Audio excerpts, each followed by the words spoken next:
Friends అందరికీ good morning. So S Mallikarjuna senior wellness coach. Today అయితే energy drink అండి ఇది. సో ఫ్రెష్ అంటారు దీన్ని. చాలా ఎక్సలెంట్గా ఉంటుంది. దీన్ని యూజ్ చేస్తే మన రోజంతా చాలా ఎనర్జీగా ఉండడానికి చాలా యూజ్ఫుల్గా ఉంటుంది. రోజుకు ఒక 4 సార్లు తీసుకోవచ్చు అండ్ 2 స్పూన్స్ లెక్క. ఓకే, సో టాపిక్లోకి వెళ్తే ప్రతి ఇంట్లో నూనె ఉంది కదా, అంటే వంట నూనె అనేది చాలామంది మోద్దనుగా ఎక్కువ. కొంతమంది అయితే దాదాపు రోజుకు ఒక 4-5 లీటర్లు 6 లీటర్లు అట్లా తీసుకుంటూ ఉంటారు మంత్కి, నెలకి. కొంతమంది 3 లీటర్లు, కొంతమంది 4 లీటర్లు. అర్జెంట్కి ఎంత తీసుకుంటే బాగుంటుంది అంటే WHO అంటే వరల్డ్ హెల్త్ ఆర్గనైజేషన్ వారు చెప్పిన ప్రకారం అయితే ఒక మనిషి వచ్చి ఒక నెలకు వచ్చి మినిమం ఇన్ని గ్రాములు అని చెప్పారు. అంటే 600 గ్రాములు ఖచ్చితంగా తీసుకోవాలి. 600 గ్రాములు అంటే నలుగురు ఉంటే 2 లీటర్ల 400 గ్రాములు తీసుకోవాలి.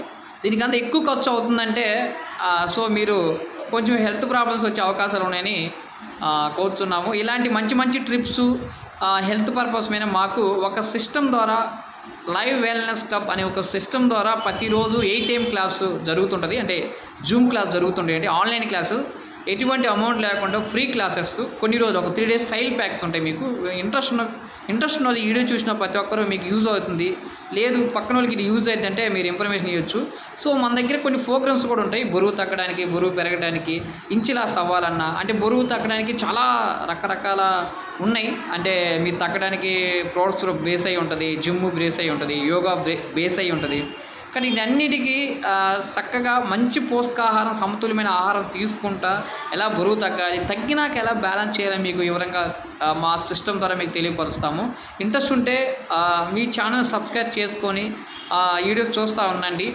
రోజుకు ఒక మంచి చిన్న హెల్త్ పర్పస్ మీద మీకు నేను తెలియపరుస్తూ ఉంటాను. ఈరోజు మీరు వంట నూనె గురించి తెలుసుకున్నారు కదా.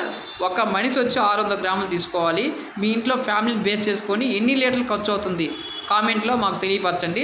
సో మీకు ఇంకా వంట గదిలో ఏమేమి ఐటమ్స్ పెట్టకూడదు, ఫ్రిడ్జ్లో ఏమేమి ఐటమ్స్ పెట్టకూడదు, ఏమేమి యూజ్ చేయాలి, ఏమేమి యూజ్ చేయకూడదు, ఇవన్నీ క్రమేణా వీడియోస్లో మీకు తెలియపరుస్తాను. Thank you so much.